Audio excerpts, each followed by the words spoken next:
দেখে আমি ঘরে ঘুমাতে পারি 20 দিন। সুন্দরবন, সুন্দরবন কথাটা শুনলে আমাদের প্রথমে মনে আসে নৈসর্গিক প্রাকৃতিক সৌন্দর্য, আর যেটা সবচেয়ে বেশি মনে আসে সেটা হচ্ছে রয়্যাল বেঙ্গল টাইগারের কথা। হাফ করে খেয়ে নিয়েছিল। এখানে এসে তো এই যে অ্যাক্সিডেন্টগুলো করলো, 5 জনকে করলো একদিনে।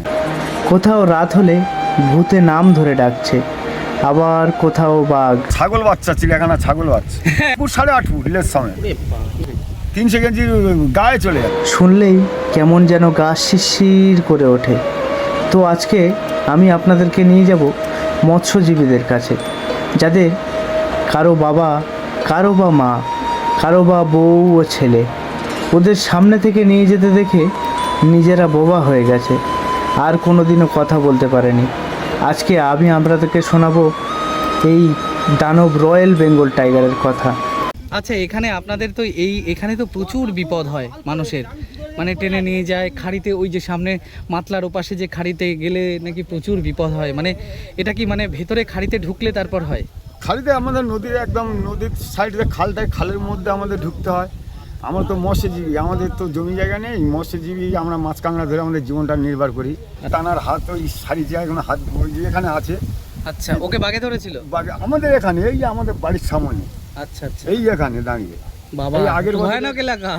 আবার এখানে এলো আগের বছর, এই আবার ফরেস্টের অফিসার এসে আবার এই বাঘকে কাল ধরে নিয়ে গেলে এই সামনের শীতে অজ্ঞান মাসে জাল টাল ঘিরে এখান থেকে ধরে নিয়ে গেল। আচ্ছা কাকু, বলছি বাঘের যে আক্রমণ সেটা কি আপনি সামনাসামনি দেখেছেন কখনো? কিভাবে আমি 20 দিন ঘরে ঘুমাতে পারিনি। ওই দেখেছেন? দেখে আমি ঘরে ঘুমাতে পারিনি 20 দিন। কিভাবে আমার একটা গেঞ্জি একটা গায়ে ছিল, তার লালায় আমার এক সাইড ডান সাইডটা ভর্তি হয়ে গিয়েছিল বাঘের লালায়। হ্যাঁ, জিভ এত পাক মারছে, গম এত ফুলোচ্ছে, চোখ এত ঘুরাচ্ছে, আমি 15 দিন বাড়িতে ঘুমাতে পারিনি। তার সত্ত্বেও তো আমাদের নদীর মাছ কাঁকড়া ধরে খেতে হচ্ছে, কি করে গরিব মানুষ। আচ্ছা, আপনার জীবনে এছাড়া আর কি ভয়ানক গল্প আছে, বা আপনাদের এই দ্বীপের কারোর সাথে কিছু এরকম হয়েছে যে বাঘের আমার জন্য? বাবাকে তো বাঘে নিয়ে চলে গেছে। আপনার বাবাকে? হ্যাঁ। বাবা, কিভাবে হয়েছিল সেটা? আমার বাবা জঙ্গলে তখন কাঠ কেটে জীবিকা নির্বাহ করতে, জমি জায়গা কিছু নেই। আচ্ছা, তখন সুন্দরবনের কাঠ কেটে তো আমাদের খাই দাই মানুষ করেছে। আমার বাবাকে বাঘে নিয়ে চলে গেছে। কত বছর আপনি বয়স তখন আপনার? আমার তখন 9 বছর বয়স। 9 বছর বয়স। মানে এখানে কি জন্ম হচ্ছে 77 সালে। আচ্ছা বাবা তারপরে ঘটনা ঘটেছে, আমার 7-8 বছর বয়স তো। আচ্ছা, আপনারা যে সময় মাছ কাঁকড়া ধরতে যান ওখানে, তা আপনারা তো নিশ্চয়ই বনবিবির পূজা, গঙ্গা পূজা, সব পবনদেবের পূজা। আমাদের অফিসে পূজা দেওয়া হয়, আমরা নিজেরা ঠাকুর ঘর বেঁধেছি, সব কিছু করেছি। মা বনবিবি, বিশালক্ষী সব আমাদের ঠাকুর আছে জঙ্গলের মধ্যে। তা এই যে সময় পুজো দিয়ে যান, তারপরে যদি কোনো কারণে সেই দক্ষিণী রায় বা বাঘের মানে পায়ের ছাপ বা গন্ধ, অনেক সময় তো আপনাদের এরকম হয়েছে যে দেখেছেন? সব সময় জঙ্গলের খালের মধ্যে ঢুকলে সব সময় বাঘের পা ছাপ পাবেন, সব কিছু পাবেন। যে কোনো খালে ঢুকবেন, আর তো জানোয়ার চাপ হয়ে গেছে এখন। মানে এত বেশি হয়ে গেছে? প্রচণ্ড বাঘের চাপ এখন। এই তো আচ্ছা, বাঘের আক্রমণ কি প্রতিনিয়ত এরকম হতেই থাকে? না, আমাদের এই বেড়েছে এই 2-4 বছর, আর তো জানোয়ার বেড়েছে। এবারে ফরেস্টার অফিসারটা তার জালও ঘিরে রেখেছে, জাল তো সে জাল আর শানছে না। মানে জাল দিয়ে ঘেরা, সে জালও এখন মানছে না, জালও শানছে না, জাল ছিঁড়ে বেরিয়ে আসছে, জাল দাঁত দিয়ে কেটে বের হয়ে আসছে। আপনার সামনে দিয়ে কাউকে তুলে নিয়ে গেছে কোনোদিন? না, আমার সাথে যারা ছিল আমার সামনে কেউ নিয়ে যায়নি। আমরা 3 জন ছিলাম, 3 জন কোনো রকম বনবিবির দেওয়াতে আমরা বাড়িতে ফিরে এসেছি। আর একজনকে নিয়ে চলে আচ্ছা, গেছে। অনেকে যে সমস্ত মৎস্যজীবী যারা, তারা বলে যে ওইসব কথা বলো না, ওর দেখা না পাওয়াই ভালো, মানে এতটা হিংস্র সে। আমি এই গড়করিতে আমার ছেলেপুলেদের নিয়ে যাই, আমার স্ত্রী নিয়ে যাই, আমি গড়করি যে ঠাকুর আর জানো না। গড়করি মানে মা বনবিবিকে গড়করি যে মা গো, আমি চোখে আর জানো না দেখি, মানে এতটা ভয়ানক তার রূপ। কি বলবো, অনেকে বলে যে আমরা জঙ্গলে যে স্টুডি হিসেবে যাচ্ছি, বাঘ দেখবো বাঘ দেখবো। হ্যাঁ, চিড়িয়াখানার বাঘ আর আমাদের সুন্দরবনের বাঘ সম্পূর্ণই আলাদা। ওরা তো ছাগল বাচ্চা, চিড়িয়াখানা ছাগল বাচ্চা। একদম ঠিক বলেছেন। কেমন উচ্চতা কেমন হয়, কেমন হাইটের হয়? এমনি তো যেগুলো বড়গুলো আছে তো এমনি তো তোমার তো ম্যাক্সিমাম তোমার তো 8 ফুট 8.5 ফুট লেস সমেত। 8.5 ফুট? 8.5 ফুট কম করে বলছি আমি, লেস সমেত। আচ্ছা, মানে 300 কেজি ওজন হয়ে যাবে প্রায়। হ্যাঁ, 300 কেজি 300 কেজি গায়ে চলে যাবে। আচ্ছা, এই যে যারা দেখিনি তারা অনেক কিছু বলে, এই যে বলে যে বাঘের এই যে সেন্স যে শক্তি, সেটা নাকি অনেক, সব কিছু মানে হাটে সব তাদের আওয়াজ পাওয়া যায়, বাঘের নাকি কোনো আওয়াজ পাওয়া যায় না। বাঘের আওয়াজ পাওয়া যায় না, আমরা ঘুমাতে পারি না, আমাদের লৌকো কাঁপে এরকম, যখন গর্জন করে? যখন ডাকে আর কি গর্জন করে। ও গর্জনটা কিভাবে মাটির কাছে মুখ নামিয়ে করে নাকি? ওর জীবনে মুখ তুলে উঠে টাকা তাহলে পৃথিবী গিলে নিত ওরা। হ্যাঁ। এরকম অবস্থা? ওরা নিচে ওর তো ওরা দুই পাশে ও সোজা দেখতে পারে না ওরা। হুম। আচ্ছা আচ্ছা।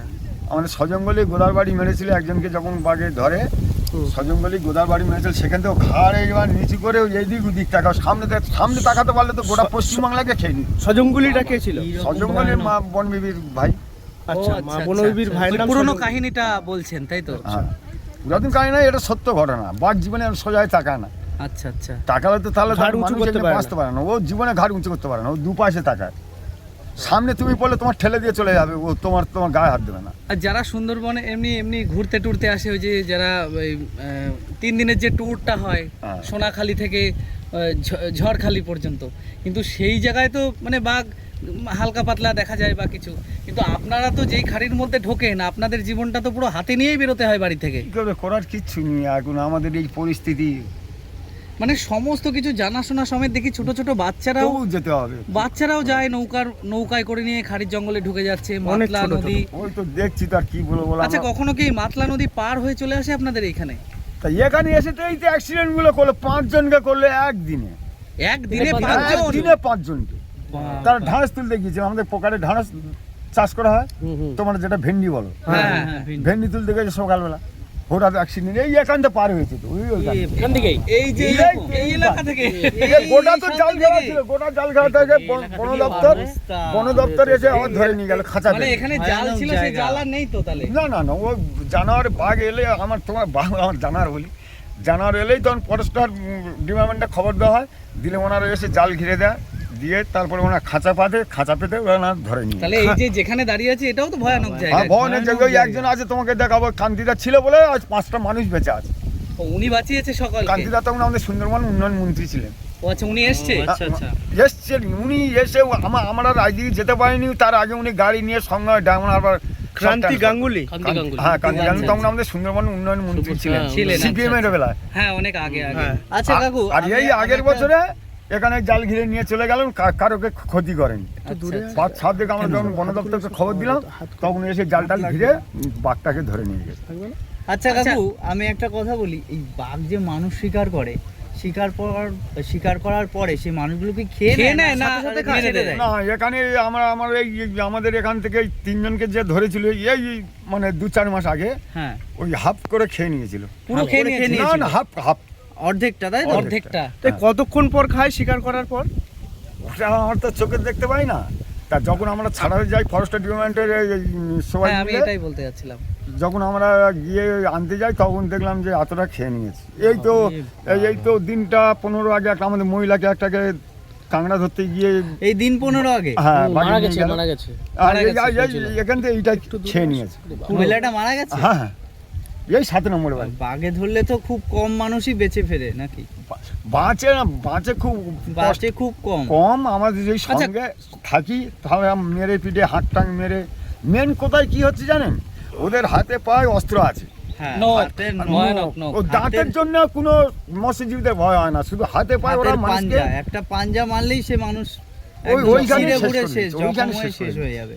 আচ্ছা, এই যে নৌকা, আমি শুনেছি কখনো নৌকার উপরে কি কখনো বাঘ উঠতে দেখা গেছে? না। নৌকার উপরে আক্রমণ হতে দেখা গেছে সরু খাড়ির মধ্যে গিয়ে? না, আমার বেই হয় শ্রীকান্ত পল্লী বাড়ি, ওনারা খাওয়া দাওয়া করে ঘুমাচ্ছিল, ওই বেইকে হাতে মেরে নামিয়ে নিয়েছিল, নিয়ে হাত মারা মেরে গেছে নৌকার থেকে? নৌকা থেকে। বাপরে। নৌকাটা কোথায়? না, নদীর মধ্যে? অনেক মৎস্য শিকারীরা বলেন, হলদিতে। অনেক মৎস্য শিকারীরা বলেন, এটা হলদিবাড়ি শুনেছি আন্ডারে টাইগারে, আচ্ছা, আচ্ছা, টাইগার টাইগার প্রজেক্টে হলদিবাড়ি। হলদিবাড়ি। কাকু, হ্যাঁ। অনেক মৎস্য শিকারীরা বলেন যে নৌকা হচ্ছে তাদের কাছে ভগবান, ভগবান। সেই নৌকার উপর থেকে কাউকে কখনো বাঘে আক্রমণ করে না, না, এবার এটা শোনা কথা। এবারে আমরা মা বনবী বিশালক্ষীকে পুজো করি, মা বনবী বিশালক্ষীকে আমরা ডাকি। এবারে আমি লৌকোর মালিক, আমার স্ত্রী আছে, আমি আছি, আমার ছেলেরা আছে, আমাকে জানিয়ে দেবে প্রত্যেক টুটি হলে আমাকে জানিয়ে দেবে, আমার নেবে কি না নেবে আপনাকে জানিয়ে দেবে। এবার আমি যদি গোপন করে থাকি তাহলে আমাকে নিয়ে চলে যাবে। আচ্ছা, গোপন করে থাকি মানে কি বিষয়? মা বনবী তোমার স্বপ্ন দেখি বলে দেবে। ও আচ্ছা, এরকমটা হয়? হ্যাঁ, মানবী একদম, তো একদম। এখানে মানে খুবই একদম জাগ্রত। 100 আচ্ছা, এই মা বনবিবির পুজো তো হিন্দু হোক মুসলিম হোক তারা সবাই করে? সবাই। সবাই করে। আচ্ছা, এখানে আরেকটা জিনিস বলছি, যে এই যে ভয়ানক যে ঘটনাগুলো হয়, তো এই ভয়ানক ঘটনার আগে কি মানে তারা যে সময় মাছ কাঁকড়া ধরতে যায় মানে তাদের পরিবারের কাছে বা যারা বাঁচিয়ে আনতে পারে বা যারা তাদের পার্টনার ছিল গেছিল তারা গিয়ে হয়তো তাকে বাঁচিয়ে আনতে পারে না, তাদের মনের পরিস্থিতি তো খুব খারাপ হয়ে যায়। কেউ বোবা হয়ে গেছে, অনেকে বোবা হয়ে গেছে।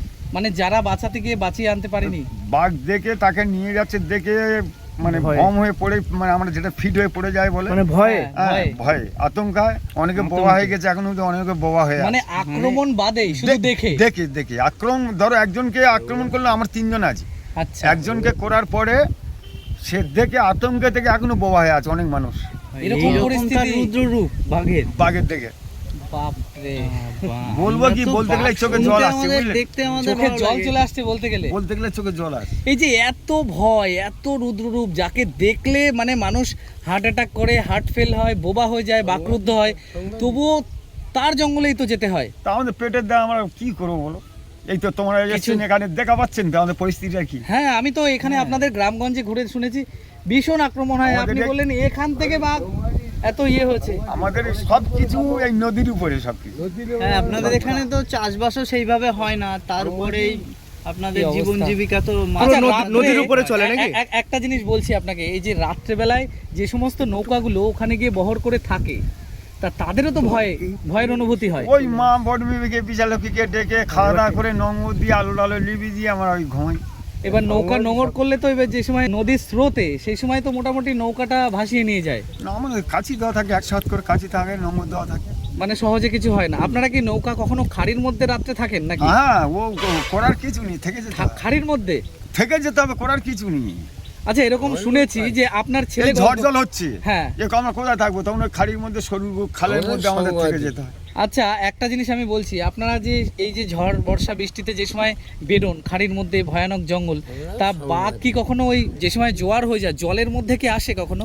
জলের মধ্যে ওদের দিন রাত সমান, ওদের কাছে কোনো 2-4 ঘন্টা, 6 ঘন্টা, 8 ঘন্টা নদী পার হয়ে কেন জানার চলে আসছে, ওদের কাছে দিন রাত সমান। আর নদী বলে ওদের কাছে কিছু নেই, নদী পার হয়ে চলে আসছে। পার হয়ে চলে আসে। আচ্ছা, এই যে আপনারা যে ঝড় বর্ষা বৃষ্টিতে যে সময় এরকম খাড়ির মধ্যে যান, প্রচুর উত্তাল যে সময় মাতলা হয়, শুনেছি কখনো কখনো ফেসেও যান, আসতে পারেন না 10 দিন 15 দিন, বাড়িতে কান্নাকাটি বেঁধে যায়। হ্যাঁ, আমি এই 17 দিন, আমার জীবনে প্রথম 17 দিন।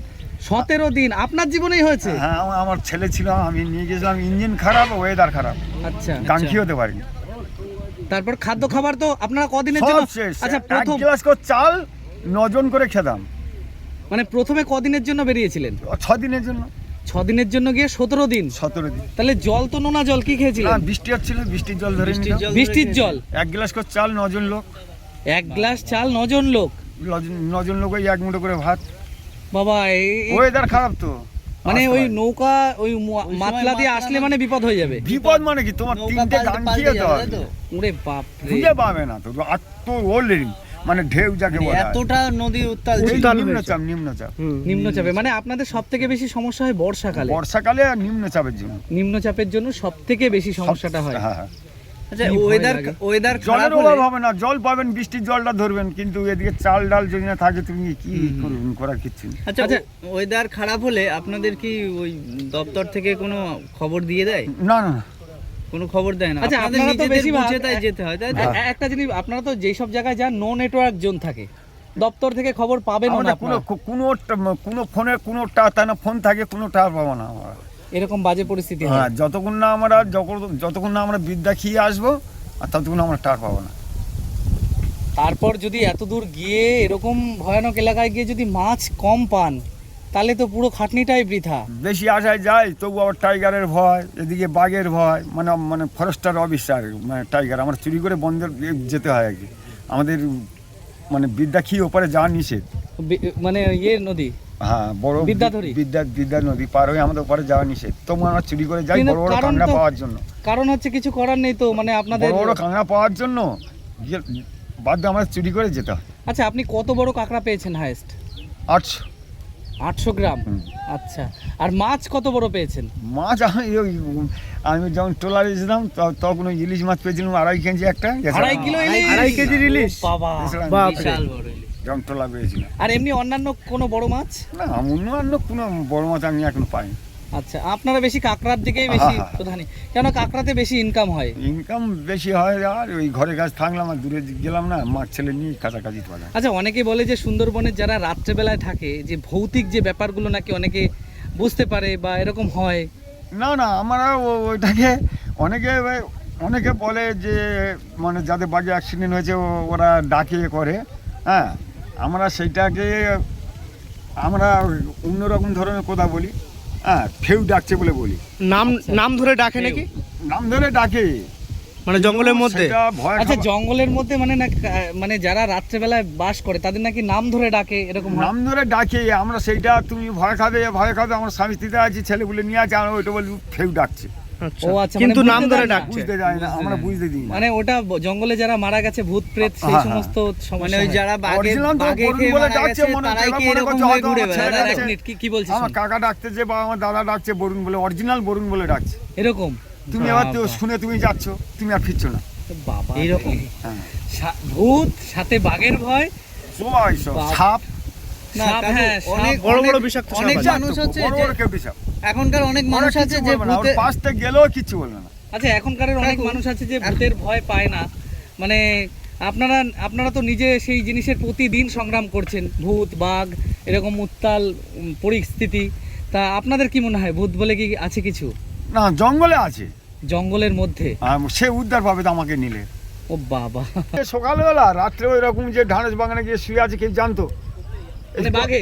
হ্যাঁ, তো পরপর 5 জনকে অ্যাক্সিডেন্ট করলো। মানে শুধু জমি চাষ করতে গিয়ে? হ্যাঁ, ওই জমি চাষ যেটা করতে- বলছিলেন, হ্যাঁ, জমি চাষ করতে গিয়ে। তা এছাড়া আর কি বলবো বল? এটাই তো সব থেকে বড় যারা এখন। চোখে দেখেছে তারা বলো, যারা খবর পাচ্ছে তারা এসে এখানে এসে রাস্তার লোক ধরেনি এসে দেখছে। মানে আচ্ছা, তার মানে তো আপনাদের গ্রামটা এমন পরিস্থিতি হয়েছে আগে বা এখন বলছেন আপনি এই আগামী এই 4 বছর আরো বেশি পরিমাণে প্রচুর মানে বাঘ প্রচুর বেড়ে গেছে। প্রচুর বাঘ বেড়ে গেছে। তার মানে এই রাস্তা দিয়ে তো ছোট বাচ্চা কাচ্চারা একা কেউ যেতে পারে না? কেউ সন্ধ্যা হলে কেউ যায় না, এই যেতে রাস্তা পারে দিয়ে না ভয়তে? সন্ধ্যা থেকে ভয়ে কেউ যায় না এই রাস্তা। এই আপনার পিছনের পেছনে রাস্তা, যে রাস্তাটা? পিছনের রাস্তা। হ্যাঁ, এই আমাদের পেছনে যে দেখুন, রাস্তাটা, এই একটা রাস্তা, এই রাস্তা দিয়ে নাকি সন্ধ্যা হলে কেউ ওই যেতে পারে এই না। কটা লাইট বাঘের দিয়েছে, ভয়তে। এই কটা লাইট দিয়েছে, এই অবধি দিয়েছে, হ্যাঁ। এই অবধি, আর কি হবে এই কটা লাইটে বলুন? তার মানে বাচ্চা কাচ্চারা এই পিছনে যদি কারো বাড়ি থাকে তাদের পড়তে আসা বা ওই বাড়ি ছেড়ে দিয়ে বিক্রি করে দিয়ে ওখানে গিয়ে যায় কিনে ঘর করেছে। মানে এই গ্রামের এই সামনে নদীর সামনে হ্যাঁ, থেকে কেউ থাকে না? ওখানে 4 ঘর ছিল, তার পাকার ঘর ভেঙে টেঙে নিয়ে ওখানে বাস করতে। ওখানে একটা ঘর প্রতি ছিল। বছর বাঘের ভয়, যখন তখন বাঘ আসছে, কি করে? তারপর আবার নদীতে কুমির রয়েছে। বাঘ কুমির তো সব আছে। আচ্ছা কাকু, যারা হচ্ছে ওই বাঘের মানে ইয়েতে আতঙ্কে কিংবা ওই বাঘের কবলে পড়ে মারা যায়, তাদের কি সরকার থেকে কোনো টাকা পয়সা দেয়? না, আমরা পাইনি, আর এখানে এখন পাইনি। ওই যেটা শুনলাম এবারে এই যে মহিলাটার অ্যাক্সিডেন্ট হলো, হ্যাঁ, নাকি শুনলাম যে কান্তি গাঙ্গুলি এসে কি 10-20 হাজার টাকা দিয়ে গেছে। আমি চোখে কান্তি গাঙ্গুলি তো ছিল না, অনেক আগের। সরকার থেকে কি না, কোনো উনি ভাতা- অ্যাক্সিডেন্ট হলে উনি কোনো আসে, ভাতা উনি কিংবা চলে কিছু আসে। দেয়, তাই তো? উনি উনি এখনো আসে। কানে শুনে এখন অবধি আসে বাহ, আমাদের এই মহিলাটাকে। সরকার থেকে কোনো এটা ভাতা ভালো টাতা কিছু লাগলো। দেয় না, তাই তো? যে উনি অনেক পুরনো মন্ত্রী ছিল, আজ থেকে 15-20 বছর আগে। হ্যাঁ, হ্যাঁ। হ্যাঁ। সেই 20 বছর আগের মন্ত্রী মন্ত্রী কান্তি গাঙ্গুলি এখনো উনি পর্যন্ত এখনো- আসে। এখনো মানুষকে সাহায্য করছে। মানে বাহ। কিছু বিপদ হলে উনি চলে। আচ্ছা, উনি তো শোনা গেছে উনি তো পুরো মাটির মানুষ, লুঙ্গি পরে মানে হাফ প্যান্ট পরে চলে আসে এরকম। মইপিটকে গড়েছে উনি। এই আপনাদের এই এই সুন্দরবনের তো হ্যাঁ। অনেক উন্নতি উনি করেছে, অনেক অনেক, ব্রিজ অনেক। ট্রিজ করে দিয়েছে, হ্যাঁ। শুনেছি এগুলো। এই এই রাস্তাঘাট- মইপিটটা তো পুরো একটা আইল্যান্ড ছিল, এই ব্রিজটা যদি না হতো। ওই কান্তিদার যেতে আর কি। বাহ, আর কান্তিদার যতদিন উনি সুন্দরবনের ছিল, উন্নয়নের জন্য অনেক কিছু আমাদের করেছেন। মইপিটকে উনি সুন্দরভাবে সাজিয়ে দিয়ে গেছে। বাহ, কাকু অনেক ধরনের অভিজ্ঞতাই কাকুর জীবনের বললেন। তো একটা জিনিস এখান থেকে বোঝা যায় যে কাকুদের এখানে কাকুর মতো বয়সী এবং তার আগে যারা আছেন এরকম কত মানুষের প্রাণহানি হয়েছে অগন্তি, গুণে বলা যাবে না যে এরকম তাদের পরিস্থিতি হয়েছে। আর এখন এই যে 4 বছর, এই 4 বছর নাকি বাঘের আক্রমণ আরও বেশি পরিমাণে বেড়ে গেছে। এই যে রাস্তা, এই ভয়ানক পথে যারা হেঁটে আসছে পেছনে দেখতে পাচ্ছেন, এই রাস্তায় সন্ধে হলে কেউ যায় না, বুঝতে পারছেন? তার মানে এই গ্রামের অবস্থাটা কি। তো আমরা কাকুকে পেয়ে খুব আনন্দিত এবং কাকুর কাছে মানে তার জীবন এবং তার এইখানকার গ্রামের এবং এই সুন্দরবনের সবথেকে হিংস্র যে প্রাণী রয়্যাল বেঙ্গল টাইগার, তার যে হিংস্রতা বা তার যে রুদ্র রূপ সেই সম্বন্ধে আমরা জানতে পারলাম। তো কি বলবো কাকু, অসংখ্য ধন্যবাদ। কাকু আপনার নাম কি? বরুণ বাউর, মইপিট কিশোরী মনপুর বাড়ি, কুলতলি থানা। তো বরুণ এটা হচ্ছে বাউর। কাকুর বাড়ি। কাকু একজন মৎস্যজীবী, ছোটবেলা থেকে তার এই গ্রামে বেড়ে ওঠা। নদী ছাড়া তো আমাদের আর কিছু নদী নেই। হচ্ছে এনাদের আসল জীবন, সেই জীবনের একটা অংশ আজ আমরা আপনাদের কাছে শেয়ার করতে পেরে ভীষণ ভালো লাগলো। তো আপনারা একটাই কথা বলবো, সুন্দরবনের এই সমস্ত মানুষদের দেখে একটু রেসপেক্ট করবেন, তার কারণ এই মানুষরা প্রতিনিয়ত প্রতি মুহূর্তে কিন্তু জীবনকে এরকম হাতের তালুর মধ্যে রেখে তারপর তাদের মানে দৈনন্দিন জীবনের যে অংশ মাছ কাঁকড়া ধরা সেখানে যায়। তো দেখা হবে খুব সুন্দর একটা ইন্টারেস্টিং ভিডিওতে। ততদিন আপনারা সুস্থ থাকবেন, ভালো থাকবেন। জয় হিন্দ।